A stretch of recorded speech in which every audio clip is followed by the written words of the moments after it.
or young, who doesn't like to skate?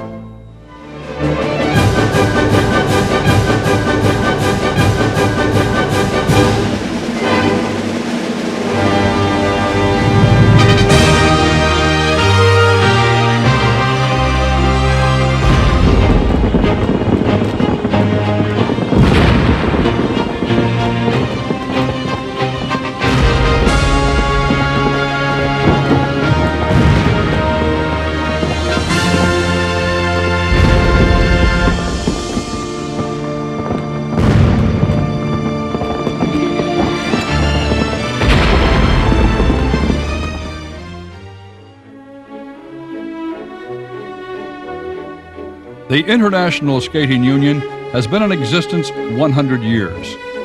The history of the union is essentially the history of skating itself. The public took to skating for first transportation and then recreation. In Holland, skating on the canals. In France, skating on frozen rivers.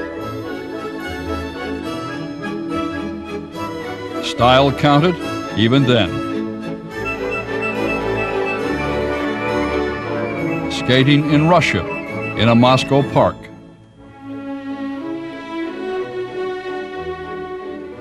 And in New York, in Central Park. Towards the end of the 19th century, there came a move to organize these on-ice activities. Dennis Bird, historian for the National Skating Association of Great Britain. They used to have fairly short distance races with sharp turns at the end, out and back racing they would call it. You'd go for a couple of 100 yards, do a sharp turn and come back again.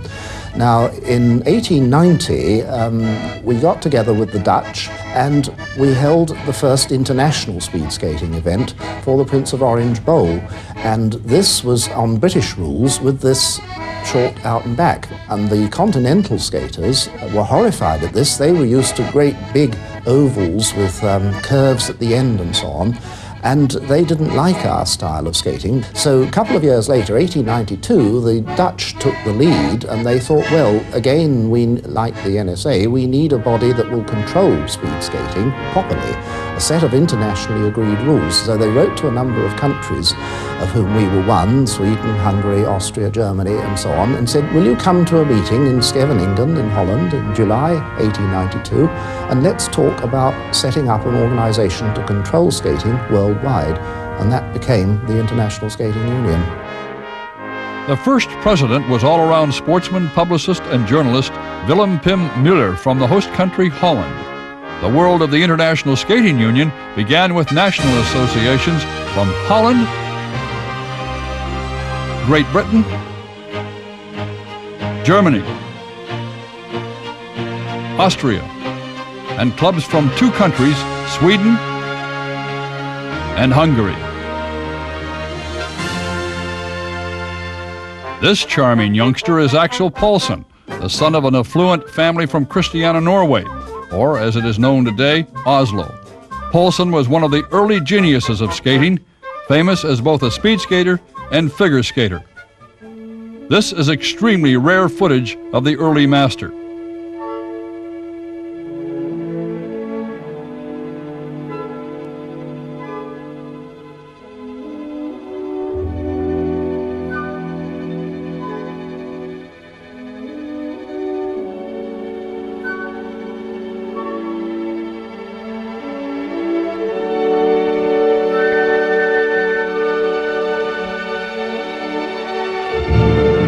By the time Axel Paulsen was an old man, he was famous throughout Northern Europe and even in North America. He's credited with inventing the modern tube speed skate. Some of his experimental skates are on display in the Speed Skating Museum in Oslo. Axel Paulsen is best known for the figure skating jump named after him. Skaters of his day seldom left the ice for an air jump. The jump was recorded as a special figure. There is no visual record of his personal interpretation of the Axel, but in 1928, the legendary Sonja Henie was filmed executing an early Axel Paulsen.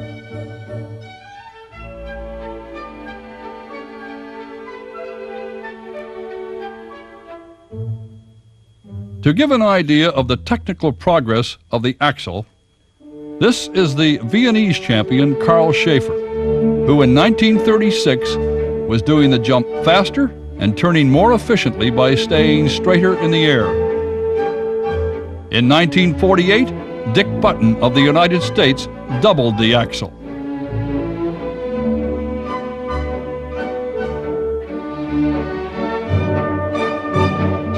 It wasn't until 30 years later the jump was tripled for the first time in international competition by Canada's Vern Taylor.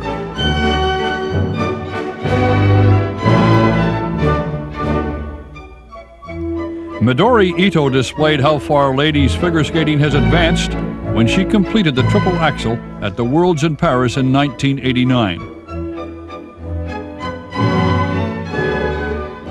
Today, the triple axel, often in combination with another triple, is almost standard repertoire.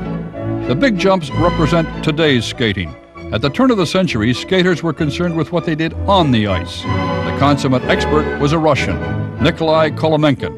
Participation in sports by the upper classes was frowned upon in Russian society. Kolomenkin went by the pseudonym of Nikolai Panin.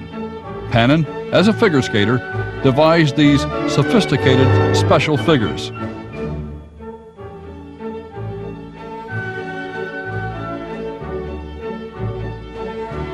Another Russian of note was the speed skater, the racer, Alexei von Panshin, here being edged by the famous American Joseph Donahue in a 2-mile race at the 1889 World Championships. Pre-ISU racing was often a matter of family dynasties. James Smart, the last well-known racer of the British Smart family. Holland had its outstanding Kingma family. And there were the Donahues from the United States. The most remarkable racer of the early International Skating Union, Jaap Eden of Holland, 4-time all-around champion. His world record in the 5,000 meters stood for 20 years. The enthusiasm of the Dutch for speed skating is, and perhaps always has been, best indicated by the national fervor for the 11-city race, a 200-kilometer race which has been held only twice in the last 10 years. This is not a reflection of a lack of Dutch enthusiasm, but rather to changes in the weather patterns. Most part of the Netherlands, babies are born with skates on. That's it. You're living near the water, and when the water has been frozen to ice, you put on your skates in the house, in the kitchen of your house, and you walk through the garden and put on the ice, and you go away. And you could go everywhere. When there was a good winter, you could skate. Okay, you mentioned Friesland, that's a part of this country with a lot of lakes. So you could make very big distances. You go from city to city to city and go back, so that's wonderful. It's the sport of the people. Everybody skates in Holland, or at least has been skating in his youth. So when there's a winter here, and there's natural ice on the lakes, on the canals, everywhere, everybody is on skates here in this country. Everybody. And I think that's the reason why speed skating is that popular in our country. There's not any country anywhere in the world where this kind of sport is so popular than it is here. Speed skating was and is popular in Holland, but not more so than in Norway. I would like to say that I don't think we have any other sport in Norway was meant so much for the Norwegian daily life. Part of their identity, I think. Their talkings over the dinner table, they're living everything. So success in skating means more than everything, I think. We have no success in summer sports. We can't play very good soccer. We have no chance in track and field, but we have our winter games. And then I think skating is a very good, what should I say, medicine to the Norwegian daily life. Traditionally, the Norwegian royal family has held a keen interest in winter sports, particularly speed skating.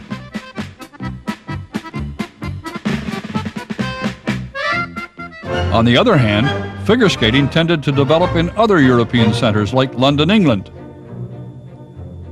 Budapest's huge ice rink is more than 100 years old. Vienna became a skating center.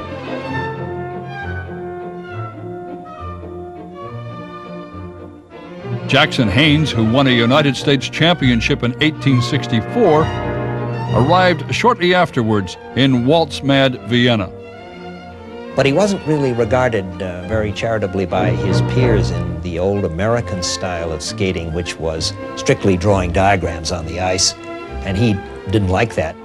But he really influenced the Viennese very strongly, and that's the beginning of the Viennese school of modern skating. In 1894, two more countries officially joined the ISU, Norway and Canada.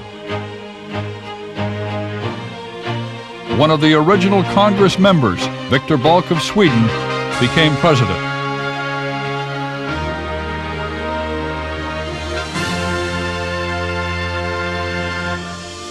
The world's foremost speed skater prior to World War I was a Norwegian, Oscar Mathisen. Nothing is easier than talking about Oscar Mathisen as a sportsman. Norway was a very little and a very poor country, not only in money, also in our mind. In the beginning of the century, we got our freedom from Sweden in 1905, and we needed everything we could get.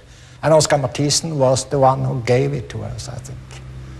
He came and he was all ready, and he won, and he gave the Norwegian people something to believe in, something to live on. Oscar Mathisen died April 10, 1954. He was 64. Mathisen was a marvel. He set world records in 5 distances, but his most famous races were the 1920 matches against the American Bobby McLean.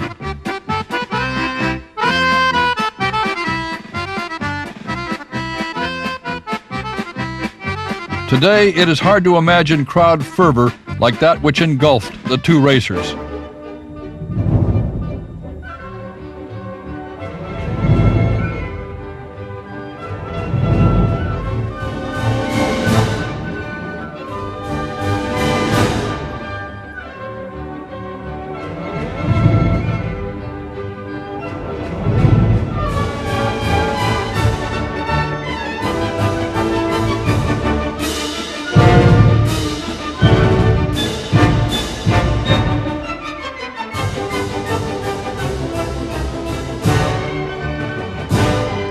Mathisen, the winner at 10,000 meters.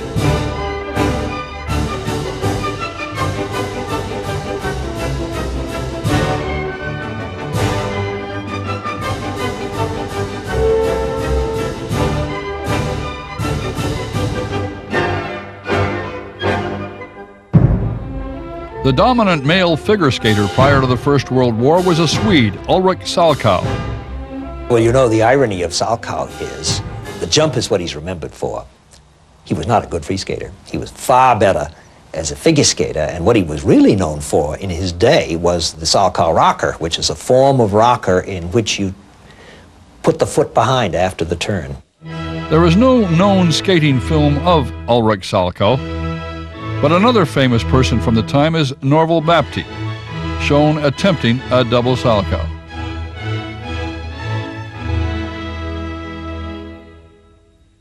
Early International Skating Union competitions were devoted to men.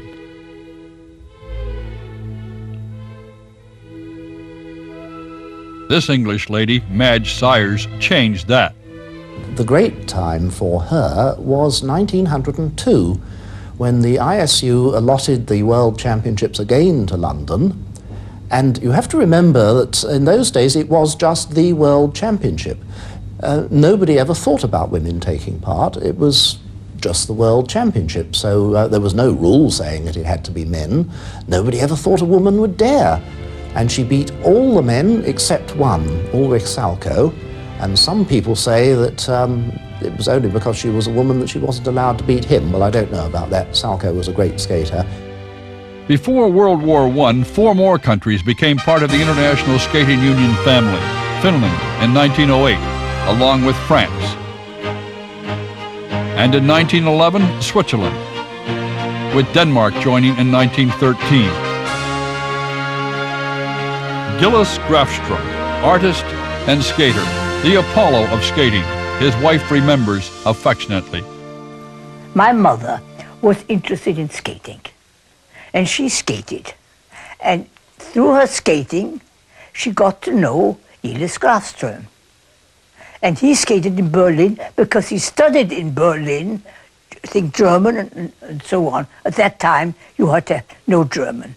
So that's how they came together. And then I remember that I had to go to see skating too. And I hated it. Thought it was awful. But that's how we sort of started together.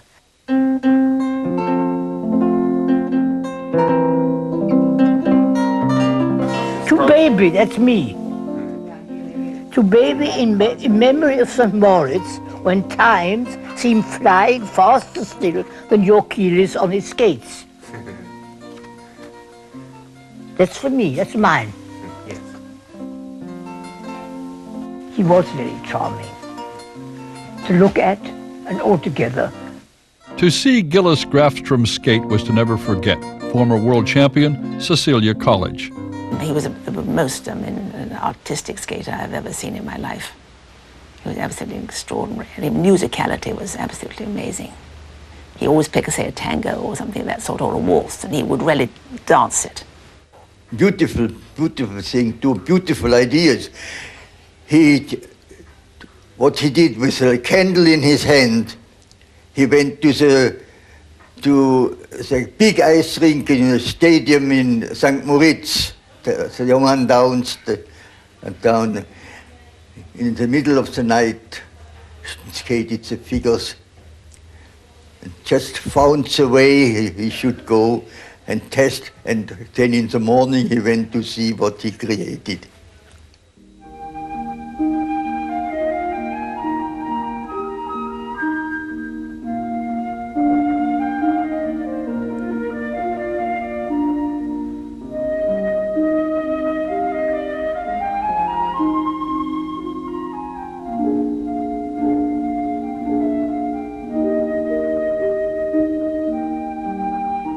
How good was Gillis Grafstrom? Mrs. Grafstrom found out one day. I think it was one of the Olympics. And I said, I said, well, do you think Gillis would win? I don't know who. And he answered to me, well, do you think the sun will rise tomorrow morning? After Gillis Grafstrom 3 world championships and 2 Olympic golds, the sun eventually did rise on someone else, Carl Schaefer. Ich habe Pech gehabt, es war Tauwetter und durch das Tauwetter ist das Eis ein bisschen zergangen und auf die Stellen, wo kein Eis war, hat man Orangen hingelegt. Mitten auf die Eisfläche? Mitten auf die Eisfläche, wo kein Eis war, nicht, wo der Sand rausgeschaut hat. Nicht. Und ich bin natürlich ziemlich schnell gelaufen und habe dann plötzlich Orangen hinterm Schlittschuh gehabt. Dann habe ich natürlich das Tempo bremsen müssen. Nicht.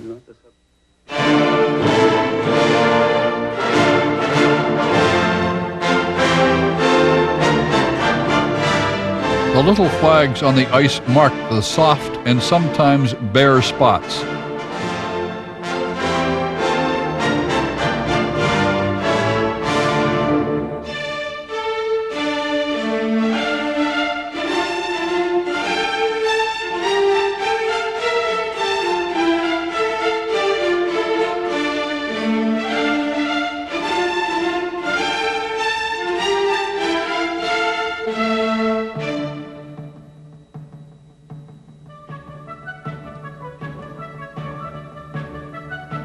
The charming, easygoing Schaefer would win 6 world championships and 2 Olympic gold medals.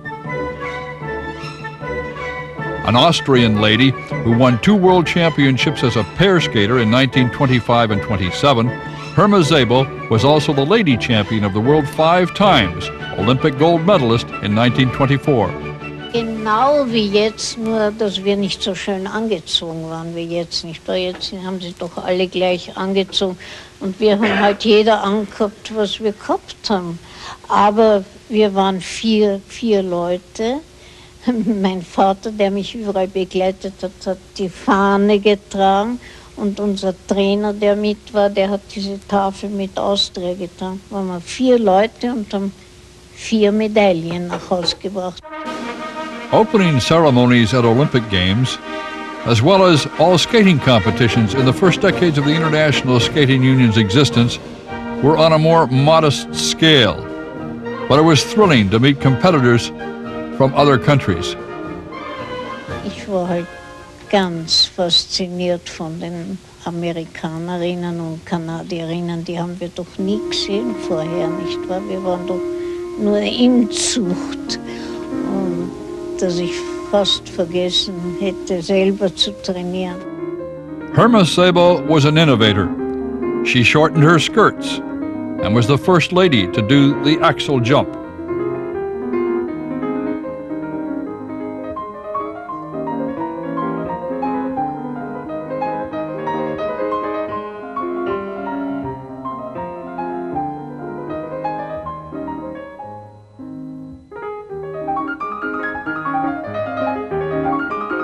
After the First World War, national skating unions clamored to join the International Skating Union, including Czechoslovakia. In 1925, the United States and Poland. In 1926, Japan and Latvia. Italy in 1927. And in 1928, Estonia, Yugoslavia, and Lithuania. Ulrich Salko, a 10-time world figure skating champion, became the president of the ISU. The number one speed skater of the time was a Finn, Klas Thunberg. Thunberg won 5 all-around world championships between 1923 and 1931, and 2 gold medals at the 1928 Olympics.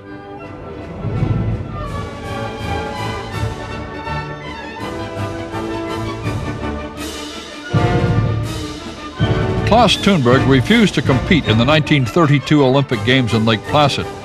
Packed starts were used in speed skating. Rightfully, Thunberg felt this favored the North Americans, and it did. They won all but 2 races.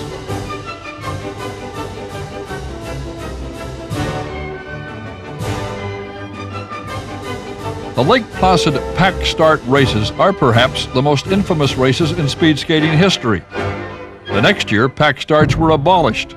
Racing in pairs against the clock became standard, as did the 400-meter oval track.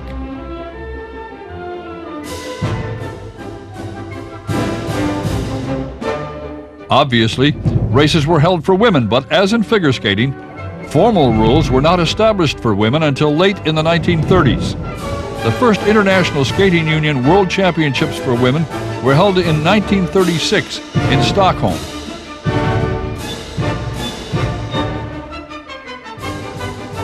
The first all-around championship was won by Kit Klein of the United States. Second to Klein in that first official competition was one of the most enduring skaters in the history of the sport, Verna Lesch of Finland. We had woolen tricots, and they were dark,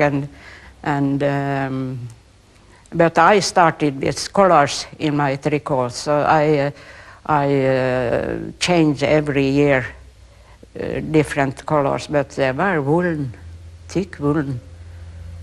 So the wind get through them, so we had to put a newspaper in the front if it was very cold, to stop the wind. Ivar Ballingrud's racing career extended from 1924 through 1938. It included the 1936 Olympic Games in Germany. The great Norwegian was never worse than third in 12 International Skating Union World Championships and won 4 of them. He won 3 races at the 1936 Olympics.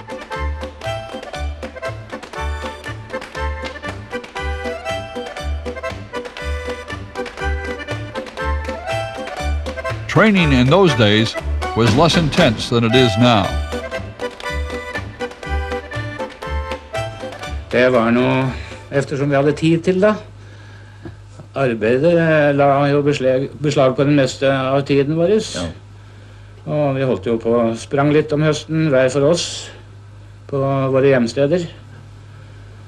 Og vi hadde jo ikke så mye tid å avse. Det ble noe som regel å springe ut i kondisjonstrening om høsten i 9:30 og 10:30-tiden om kveldene. De gikk bare på skjetter når isen kom. Ja. Den Garmisch-Partenkirchen für eröffnet. The 1936 Olympic Winter Games were held in Garmisch-Partenkirchen. The darling of the games, Sonja Henie.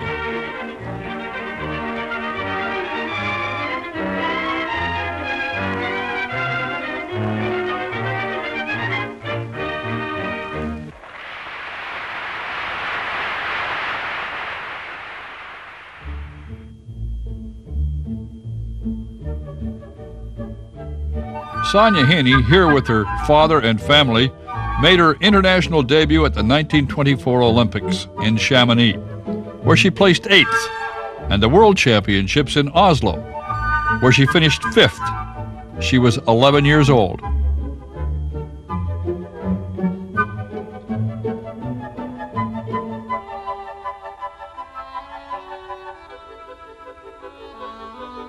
Her first World Championship victory, 1927, again in Oslo.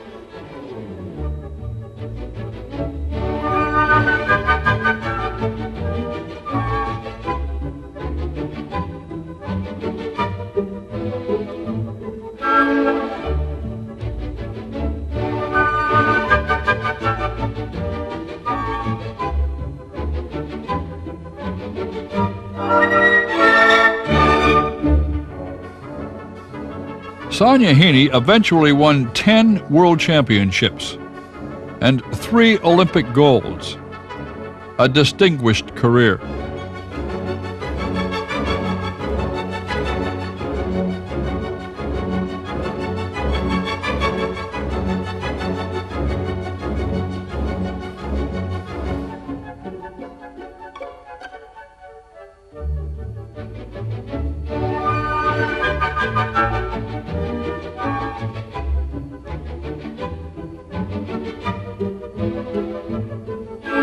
Sonja Henie was determined and, despite her youth, controversial.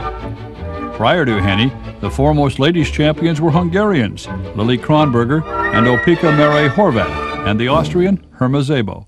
Sonja Henie hat mir das Leben schwer gemacht. Nein, der Vater viel mehr von ihr. Da war in Stockholm die Weltmeisterschaft und wir waren beim Gesandten, beim Österreichischen eingeladen am Abend und ich habe meine Schuhe am Divan gelegt.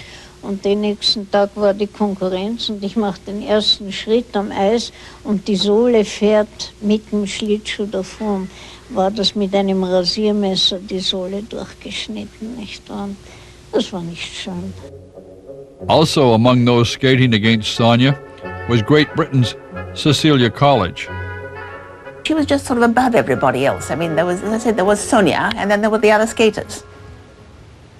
You see, I mean, she didn't really mix very well. I mean, there was Sonja with her pearls and her earrings and her perfect outfits, and other people would come in ordinary, practice outfits.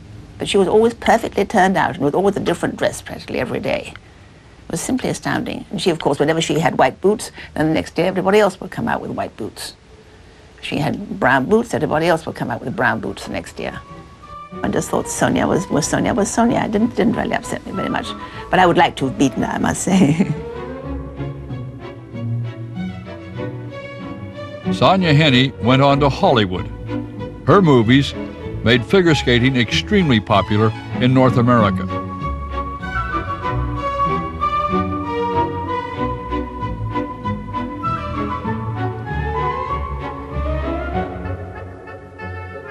She was skating's Pavlova. Between the two world wars, the International Skating Union family grew and crossed more oceans. Australia joined in 1932. In 1933, Romania. In 1938, South Africa. The president, Gerrit van Laar, would see the ISU through World War II.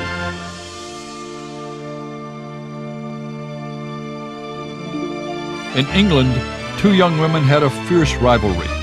1937 ladies world champion Cecilia College. Well, it started with the World Championship being held in London in 1928, I think it was. And my mother took me. It was the opening of the ice club, and they had that to celebrate it. And so my mother took me as I was a little girl of 6, and I saw all these wonderful champions. My mother also saw them, and so she thought that would be a very good idea for her little girl to do. Cecilia College, my first pupil.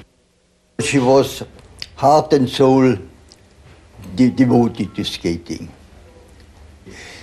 She saw Sonja Henie, and then she said to Mommy, I want to learn to skate like that, Sonja Henie. And she was devoted for it, and it was easy for me to teach her, because she must eat skating, she must drink skating, she must love skating. Her whole life must be skating. She had every bit to make a world champion.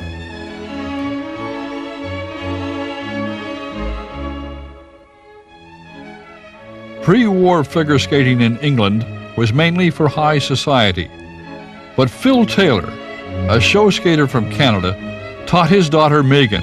She became a great rival of Cecilia College's and world champion in 1938 and 39.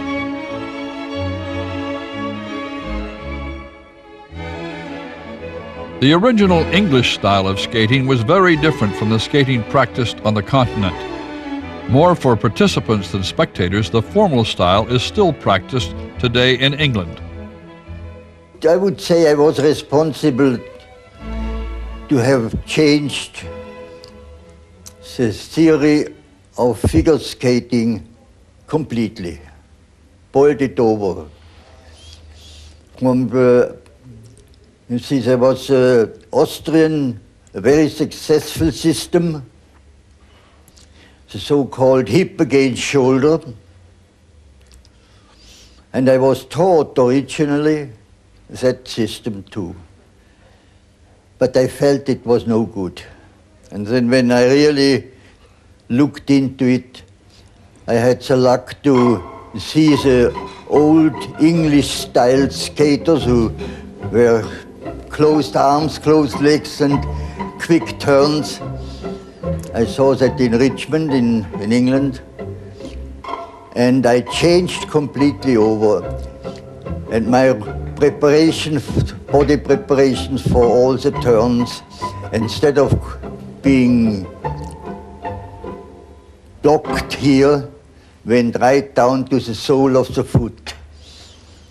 And I was up against scientists there and said I was wrong and one couldn't turn from the knee and below because the knees were only made for bending and stretching. I said, oh no, there is that little bit of resistance at the bottom of the soles which give you the possibility to move the whole body right from one point.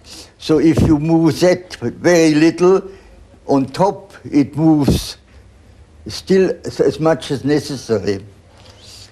And that was then the new theory, and it was then written in a book later, and it was a system on which I taught for many, many years all the Swiss teachers. And see, that was, according to my brother, a great mistake. I should not have given the system away. I said, well, if you have something as good as that is, it belongs to all the people. Two-time world champion Felix Kasper of Austria foreshadowed a profound change in figure skating. It began to change before the war, and one of the people that I've decided now had more relevance and importance to the future was an Austrian named Felix Kasper, who was a very small man, only 5'3" or 4" in height, but he had a tremendous jumper.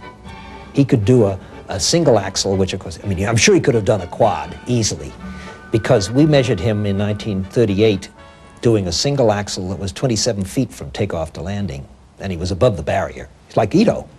He was above the barrier. The Second World War ended many skating careers.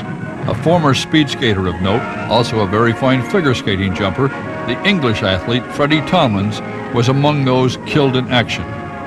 After World War II, the International Skating Union spread its umbrella even wider. South Korea and the Soviet Union both became members. The president, Herbert Clark, oversaw the difficult post-war times. And significantly, George Hostler began his services as honorary secretary.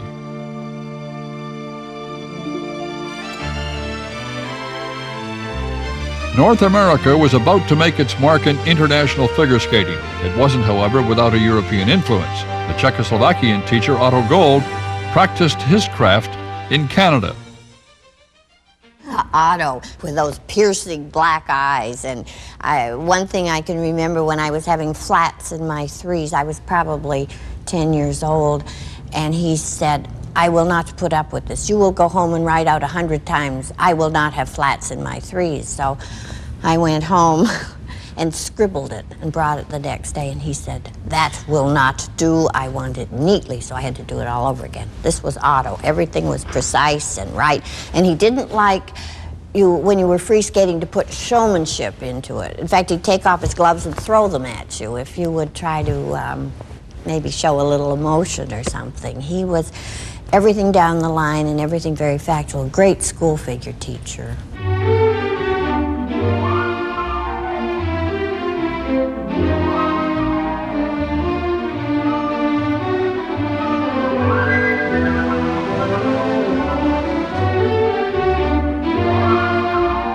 Barbara Ann Scott was also influenced by another great teacher.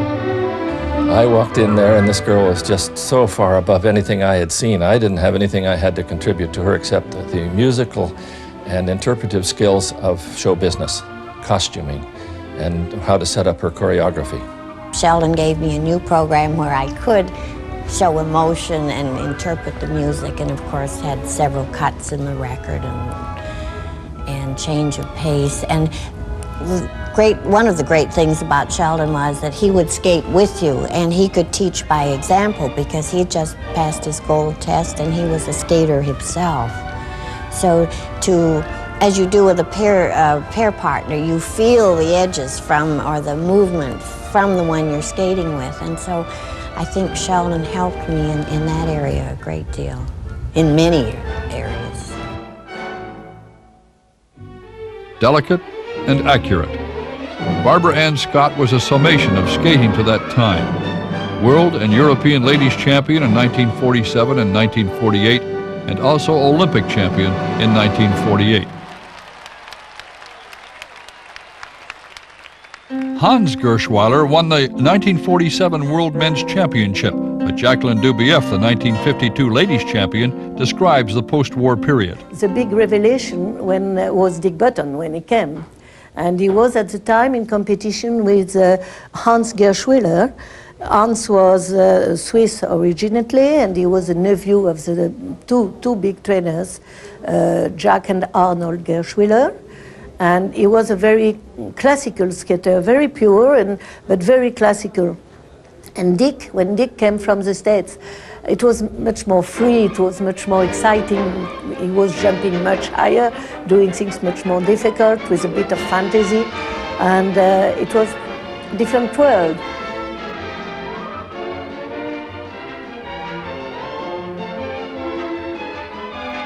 Dick Button recalls that post-war period and his meetings with the European skaters.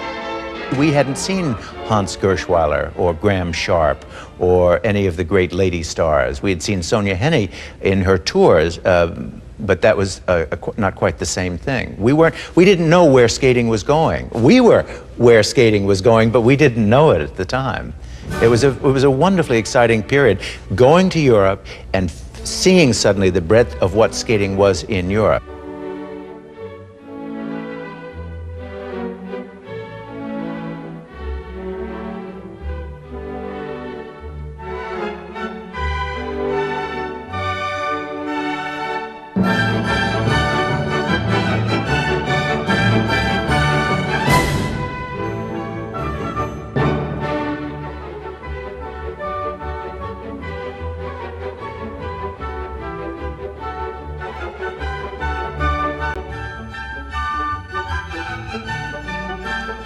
Dick Button's record in world and international competition: 1 European Championship in 1948, 5 World Championships consecutively from 1948 to 1952, and the Olympic gold medal in both 1948 and 1952.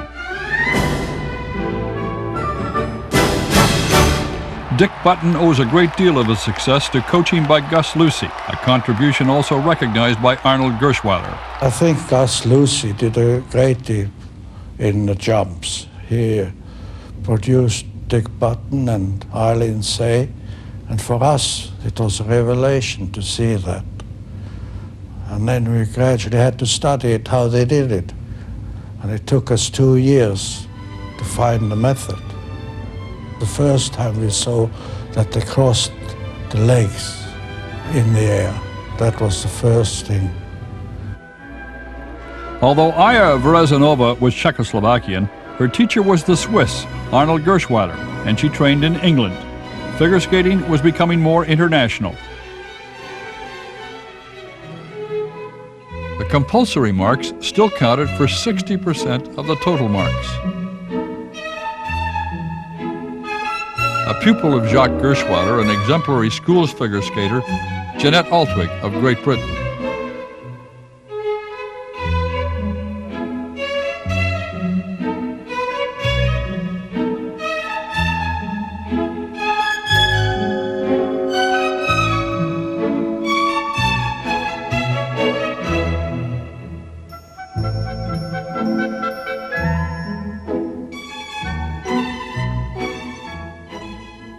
Acknowledged as one of the first skaters to bring a particular French spirit and artistry to skating, Jacqueline Dubief.